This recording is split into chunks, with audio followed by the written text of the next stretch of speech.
Welcome, my friends. This is Hector. We're going to be taking an unconventional method or approach in dealing with the current news that is happening. On this roundup of the news with your friend Hector Combo, we're going to be looking beyond the headlines and the details. Let's get started. And one of the things that I'm going to be showing you might seem kind of off-putting to people who are not participating in the existential path to truth. And there are many ways to truth, and the most important one to realize is the one that comes from within, the intuition. So it's a heart-centered truth, and compassion is most it has a lot to do with it. And sometimes we need to step outside of our own limited perspective and look at the bigger picture. And that's what we're going to be doing here is looking at the bigger picture. And one of the quotes I like to start with is from Luke 16:13. No servant can serve two masters, for either he will hate the one and love the other, or else he will hold to the one and despise the other. Ye cannot serve God and mammon. Now, there is so much more to that proverb. And no, I'm not a Christian, but I like to understand many things and take nuggets of wisdom everywhere else. And I think that's an important thing for us to start, because let's realize that we can't serve two things. Remember the song from Bob Dylan, no matter who you are, while you're a king, queen, a gardener, or a construction worker, you got to serve somebody. And that's who we have to ask ourselves. Are we serving the truth? Are we serving ourselves in spite of the truth? And are we looking to carry on a slogan to justify our position and say to the world, we are right and no one else is? I think we're approaching a point in the media where we are further being divided by whatever news topic that comes our way. It's not even necessarily all about the particular news case, but people don't really care about the details. They kind of just want to jump into the headlines and make an opinion before. So what are we talking on this episode of the News Roundup? Well, we're talking about the death of George Floyd. Minneapolis police protesters clash almost 24 hours after George Floyd's death in custody. George Floyd, a Houston resident, was known as Big Floyd, worked as a security guard in South Minnesota. I'm sorry, South Minneapolis. I confused the two of them. Now, the information that is coming out is becoming more clear now that dust has settled. And let's see what this article from the Star Tribune has to offer. 4 Minneapolis police officers were fired Tuesday after the detention and the death of 46-year-old George Floyd, a scene that unfolded in a Facebook video showing a white officer kneeling on Floyd's neck as he pleaded with police, "I can't breathe." Floyd died at Hennepin County Medical Center soon after the encounter, which started when police detained him Monday evening on suspicion of trying to pass a fake $20 bill at a convenience store. And the story goes on and talks about how the employees saw this $20 fake bill. They called the police. 4 officers responded, and the video is quite gruesome. I'm not going to revel in it, but it is something that we need to watch, because in its implicit interaction of people here in the video, we can see that there is something much further and beyond than just racism and police brutality. Sure, they might be part of it, but there's a bigger picture.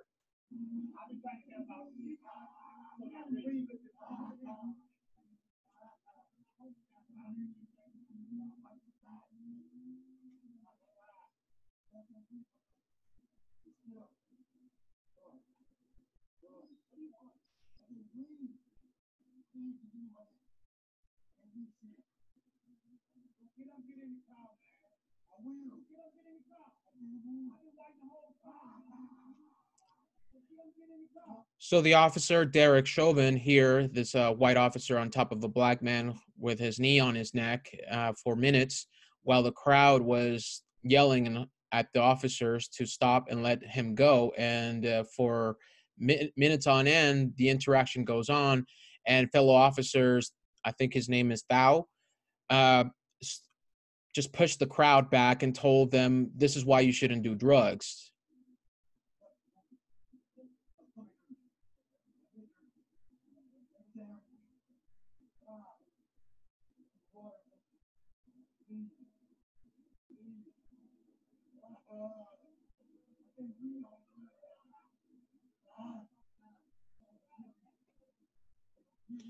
So this continues on until he is effectively murdered by a individual wearing a costume that represents the systematic uh, corporate enforcement agency of the police department. And I want to refer back to serving two masters, the quote here that I provided. The important part to remember is that police officers are policy enforcers.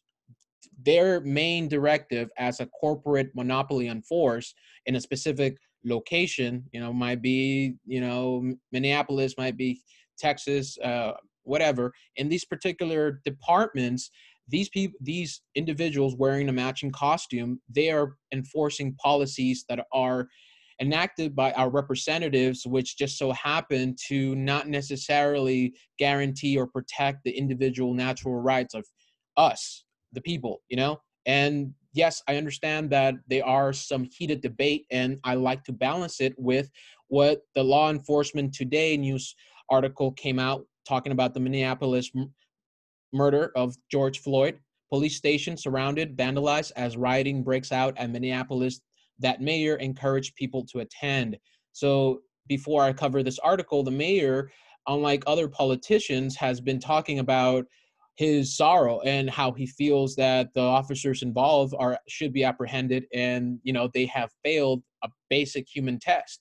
We cannot turn a blind eye. It's on us as leaders to see this for what it is and call it what it is. George Floyd deserves justice. His family deserves justice. The Black community deserves justice, and our city deserves justice. And so says the mayor. In a very rare and shocking display for a politician, Minneapolis Mayor Jacob Frey has called for criminal charges against the police officer who killed George Floyd. And this has only added to the fire, added fuel to the fire of what's going on here. And this, I want to balance the current opinion that I have constructed with the previous details that I presented to you, and that is the Law Enforcement of Today article. And it basically, their main concern is that the more these issues come into forefront, there had to be some resolution, and what the people are suggesting that the police take action in, it will restrict their ability to protect and serve the people around, their community. The department hasn't even publicly released the names of the officers yet, but people have found out. So if you're interested in a balancing of opinions, that you might be interested in this article, but essentially it doesn't really hit the nail on the target. Their main problem is that this is going to give more regulations, which is going to choke, pun intended,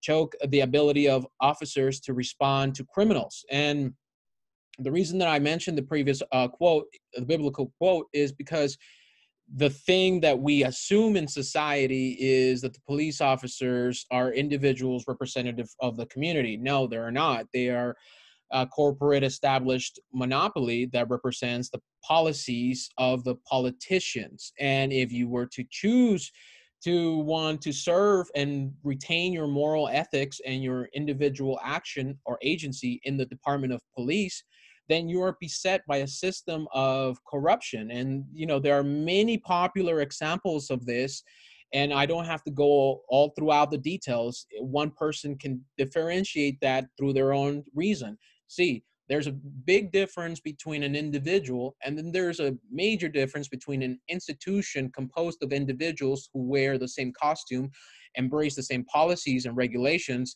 and who function at the behest of a paycheck. People who are claiming to be heroes, they're signing up for a paycheck, and they're doing a lot of things that puts them in danger. Some of these individuals choose to do it because they feel they're courageous, virtuous, and they're trying to protect their fellow man. And the unfortunate part about some of these law enforcement types is that they themselves kind of drape themselves with the regalia of fascism. Okay, so one of the things that really stuck with me in this particular quote of the Law Enforcement Today news publishing website is, in unity there is strength. In unity there is strength is an allusion to the power, the collective power of the state, the fasci. The fasci is essentially a bundle of sticks, and it is held together by a big vine or a big stick or a big axe. And that in itself is the strength. The unity is strength. And it goes back to Roman political theory, and meaning that, you know, the top leader, the top leaders with a patron class, they are going to protect the body state, and we are here all as a unit, and this is our strength. Again, this is just something that I have learned, studied, and researched, passing it along to you. Maybe if you find it interesting. Why am I not getting so focused on all the details of this story? Because from my experience of covering police brutality, and I've had some experience, I've talked about police brutality, corruption, you know, murder of innocent individuals, you know, in under suspicious circumstances. You know, ever since 2014, I've covered a story back in Laredo in which a police department literally murdered an individual who was mentally ill and shot him more than 80 times, and celebrated at the end of their fire, I don't know, after their fire marathon with a fist bump. And it had nothing to do with, it was nothing to do with race. It was much more to do with authority and unchecked powers. And that's why one thing that I noticed and I really look into is that some of these details just pass by the wayside. People come in with their slogans from out of town, wherever they might be, and their opinions, and they try to control and conform the debate to what they think is the issue. This happened in Baltimore when I covered it, and I forget the year, but you can see my disheveled, frazzled face here behind a CVS pharmacy, which was burned and looted during these Baltimore protests that were, you know, based on a lot of different details that people just decided to ignore.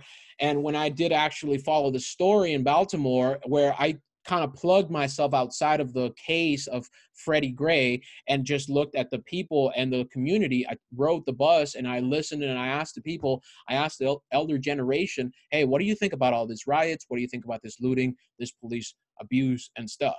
Both the elder generation and the younger generation sort of had the general agreement that there is a major problem, but however, these things don't get resolved because, you know, these protest riots, they're just like carnivals. They come in, they, you know, have a big bang and things catch on fire. People have a bonfire, you know, good music, good hard laughter. And, you know, that's how they cope with the trauma. But then the resonance of that trauma, the implications, the long-term effects, man, they are passed over. People move on with their life. And that's the unfortunate part, because a George Floyd person like, you know, a person like George Floyd is someone who should be listened to and should not be taken for granted that we know who he is and what he's done. And a lot of the people who've talked about who he is, you know, are not acting in accordance to what he had said before he died. And so what do I mean by that? Well, there is a recent video from George Floyd in which he speaks about his opinions and thoughts, and, you know, he drops the N-word, and that's fine because he chooses to do so, nothing to do with me. But there's one thing he really touches on this, and that's our young generation is clearly lost. Come on home, man. One day it's going to be you and God. You're going up or you're going down. And this idea of God and ascending and descending goes back again to which master are you going to serve? Are you going to serve truth, compassion, love, life? Or are you going to embrace corruption, coercion, fraud, and violence and distortion? And does that mean that the police station surrounded, vandalized by rioters is going to help anything? Probably not, but it does show that these people are operating with a different mindset. And by these people, I mean, we live in a biracial country in which the American dream is completely different. So while the media kind of surreptitiously plugs us with half truths so that we can be completely separated with these contentious stories. Okay, so, you know, the media does their part in saying, oh, look, these people are rooting, are, you know, violent rioters and looters. There's nothing it's all race agenda, and we're all civil war is coming, and the boogaloo is unfolding. Let's all prepare, get into camps, and then we're gonna shoot the right people. That's exactly what they want us to be. And it doesn't even matter though, because we're playing in that part. We're playing in that story, and we're complicit in all of this. Years and years and years of not accepting the truth as it appears to us has come to a point of culmination in which we don't even know who's the good guy or the bad guy, because the good guys are acting like the bad guys and the bad guys are acting like the good guys. The inversion of values, see, that is the ultimate goal. The Luciferian mindset, as I've covered in this channel, is that their ultimate goal of the technocratic elite and their philosophy of Luciferianism is to inspire conflict in people. If you inspire conflict in people, you burn the passions in them. You strike the passions of fire in them, and that could actually destroy them and the people around them. Essentially, that's just the plot of the Joker. That's essentially what's been going on with us. And see, we're going into this idea that, hey, maybe what is happening here is much more to do than just one person dying. And I don't like saying that, but you know what? I am being honest as hell, because I've seen these stories again and again, and people will only pay attention for 5 minutes, look at the details, confirm their bias, yell their slogan, and then move on with their life. Meanwhile, the people who have been personally affected are not going to get any resolution. Their life is just going to be totally damaged. Okay. So, all right, let's go on with the details outside of my rant here. The Unicorn Riot account, You Are Ninja, on Twitter posted this: police have lost all control in South Minneapolis 3 days after the horrific murder of George Floyd. Masses of people have entered the 3rd precinct, redistributing police equipment and setting fires. We are live, and this is some of that this is some of the happening that was occurring after the death of George Floyd during Memorial Day. It's a very convenient timing in the narratives and the myths. And, this is not an isolated case, like I've told you, but it just sounds, to me, my intuition is telling me that this is just part of the agenda of control and division. How do you divide and control people?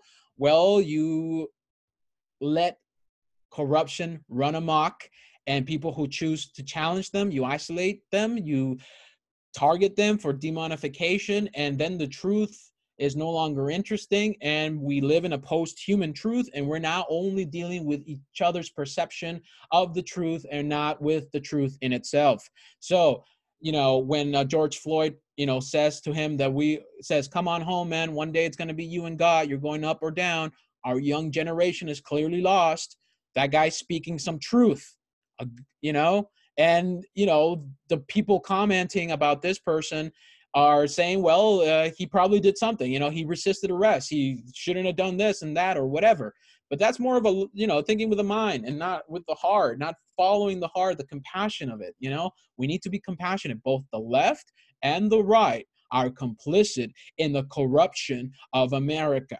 No one is innocent. No one is naive. We have the internet at our fingertips, so we can research these things ourselves, but we chose not to. Why? Because the artificial and inflated economy let us party all day long. And now that our life is totally coming down, the average person has realized that the simulation that they live in is a total crock of shit. Okay. So there's good stuff happening. While people are looting and rioting and getting angry and hurting each other, there are armed citizens who are attempting to stop looters in Minneapolis. Before there were cops, there were just Americans. So here we are, justice for Floyd, but we don't support looting. If we get our stuff together, if the good old boys from the right and the badasses bros or whatever you want to call them from the left, if we all get together and we actually look beyond our own dialectic and embrace our human nature and collaborate spontaneously outside of artificial layers of personality, we got them checked. But we don't. We're not going to do that until we are able to look inside of ourselves and use compassion and consciousness as our compass. So I've written about this about this crucial part that gets kind of like lost in the details of the constant news. Remember, that's the whole idea, to keep you plugged in a whack-a-mole rabbit hole game in which you're following and pursuing every story, but you're not pursuing your own personal destiny by looking inside of you. We need to look inside of you. All of us need to have a moment of self-reflection in a real important sense, because if we don't reflect, we won't know what is the bigger picture and our connection to it. So in these articles, I've mentioned that the major thing that people don't do is be themselves. That's the hardest thing for them, because they don't want to be ridiculed, excluded, or shamed. And so that keeps them from speaking the obvious fact that there is something wrong with the world. That's the common sense realization that we as individuals come into being as soon as we open our eyes and look at the patterns. So the pattern is that there's a country that is divided, depressed, and angry. So I've written again about this particular theme, and it's nothing new, and it doesn't take a genius to look at what will happen if people are pissed off and they don't care about themselves and they don't feed themselves positive, authentic food for the mind, the body, and the soul. So the media tell us be scared of others. People, be scared of other people not being scared, and that is something that is continuously the theme, no matter whether it's a lockdown crisis or a police brutality or a civil war. We all need to be afraid, because that is the fuel that powers the system of control. Okay, so I know the fuel that powers the system of control also depends on divisive tactics. While the protesters are setting fire to the police station, and different areas, and they're looting and, creating chaos and insurrection and many things like that, we need to realize that it's just not a cohesive movement. There's just a bunch of random people acting angrily. And some of them might actually do it out of self-interest and might want to go loot a CVS, Target, or whatever, to get what they think is theirs. But here's one thing that I mentioned at the beginning of this News Roundup podcast. I mentioned that there are people who travel during these lockdowns and go out of their way to be part of these marches. And I've seen this in Ferguson, where these people from New York, revolutionary communists, come and they hijack the protest and the people in there, and they act as leaders, as the vanguard movement that is going to steer the working class to their agenda of Marxism. And that's what I find so infuriating, because some people actually find these solutions to be good, but in reality, they are not heard. Their voice is not heard. It is totally drowned by these people who supposedly represent them. And that's the main thing that pisses me off. So let's listen to this.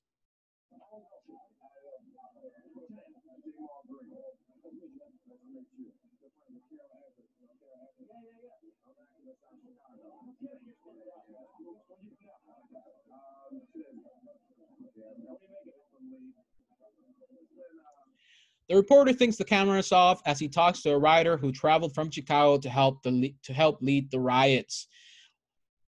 And then, we can see the video of the police retreating from the department. And then it just makes me think, like, there must be something else happening here. This is something new. And that is totally the important facet here. It's either the police department is either doing something in their part in creating and stirring this chaos. And how would they do that? How would they participate in creating this chaos? Oh, well, let me point you out to an old story called Undercover Officers Pull Gun on Oakland Protesters After Cover Blown. So some of the protesters have been noticing that there are some people who are masked and who are having, earpieces plugged in and, are rioting and looting and, creating distortion in this manifestation of public outcry. And here we have a tweet from Flying Spider 77. I think we need boots on the ground observing what is really taking place.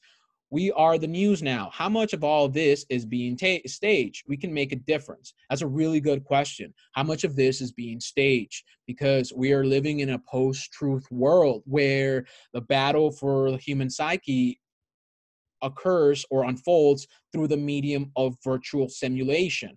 all these things, they're just simulations in the sense that the reality in the floor might be totally different, but the replicated reality, the hyper reality unfolding on our screens is completely not real, or in other words, could be even more real than real. There's always some other detail that completely changes the story or the angle, and we always are perpetually chasing these different angles and trying to get everything all together. But meanwhile, the agenda of power continues unchecked, and that's how they have us. That's why I think it's very important for us to really consider our personal stance and reflect on it and really learn what our influence in all of this is. And remember that this doesn't go just because 1 week of it just doesn't go back to a week, a month, a year. It goes back to generations, to decades of people serving evil for the sake of comfort and convenience. And now that artificial economy, that simulation of prosperity is collapsing, the transition to the techno tyranny requires chaos, conflict, because within that chaos and conflict, that simulation, remember, Luciferian mindset, inspiring conflict in the minds of man, because in their heart, they need to be corrupted by fear, anxiety, and anger. Those are the two things, those are the tools that inspire, that create this techno tyranny. All right, so here's a video of an undercover cop in Minneapolis smashing windows while members of the community tries to stop him. Okay, this is not an isolated event. Police officers usually become agent saboteurs. They provoke violence and rioting because it triggers a reaction in the narrative and people, so that they can demand for more authoritarian lockdown of that society, more control, more repression. Oh, these people are not looters, they're rioters. And then, they will forget that the police are also involved in those tactics.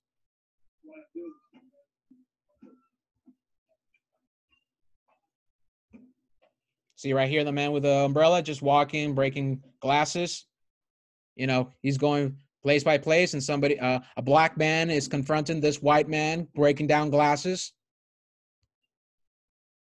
So then this one, once confronted, this black man wearing a gas mask and umbrella walks away from the auto zone. See, and see people peacefully assembling and looking at this person who's causing all the stir. All right. And this is an unconfirmed thing. It does not necessarily mean that this is a factual, oh, I got him. No, but there is some weird patterns coming up. And here is the photo of the officer. And here, credit to Dylan Dylip from Twitter. Holy poop. The cop who started the vandalizing was outed by people who know him. His name is Jacob Pedersen of the St. Paul Police Department. Now, again, this could be just unconfirmed, but I'm providing you this image and source so that you can look into it and decide for yourself. But I think what strikes as similar is this particular part, the forehead and the eyes and here compared to here. All right. So for me, that's a connection. I'm not saying that that's explicitly proves by evidence and this is the smoking gun, but it does not sound like untrue. It does not sound untrue because there is a historical tactic used by police departments again and again, and they use it to control people from inside, divide people, and then use the information against them. And that way that they can target the leaders. Now, okay, to the last part of this News Roundup podcast, without a script, talking from the intuition, from the heart, always, not a script here. I'm just telling you what I research, what I read, and what I meditate, in the hopes that you also find the truth on your own path. So Derek Chauvin, cop who pinned George Floyd, has murderer scrawled outside of his home. And Derek Chauvin most likely has already fled to different places. And, there are videos of him being protected by the police. And so that's kind of disquieting. This is a little bit concerning because the more angry we get, the more pissed off we get, the more under control we are. And I know it doesn't seem like there is control mechanism operating in this public theater, but there is. When people embrace an unconscious frustration and anger in the public square, that becomes a psychic force that operates on irrationality and its own momentum. And when you let that demon out of the gate, it burns everything in its wake. And so that will bring a new set of rules, controls, and definitely it won't benefit the community. And so, yeah, I'm not even blaming African Americans. I'm not even blaming, white Anglo-Saxon Protestants or, whatever. I'm Hispanic myself, but the thing is not necessarily just about, racial injustice. It's much more bigger than that. The corruption and the evil is way bigger than just racial injustice. Yes, it manifests in that form, but there are so many things that we accept and allow that has nothing to do with skin and color, and those things we don't talk about. When we allow for the bombing of other countries because it's going to benefit us, is that racism? When we allow for the bankers to exploit and corrupt the currency at the expense of everyone, white, brown, yellow, whatever, black, how is that just racism, or is it a bigger agenda? So the bigger agenda is what I'm more interested in. I'm not interested in fighting my fellow men just so that I can feel secure in my own skin. No, people are tribalist. People are irrational. People are fallible. They're limited human beings with prejudice, with archetypes that go beyond their own personal life, and they themselves are so disconnected from their being that they don't even understand who they are. So I can't necessarily blame them, but I do think that they play a part. Ignorant, unenlightened people play a part in this fomenting of violent insurrection. It will help this technocratic state. Now, here's another thing that is concerning and that is adding more spice to the fire. Minnesota police arrest CNN reporter and camera crew as they report from protests in Minneapolis. We are live on the air at the moment. This is the four of us. We are one team. Just put us back where you want us. We are getting out of your way, so just let us know.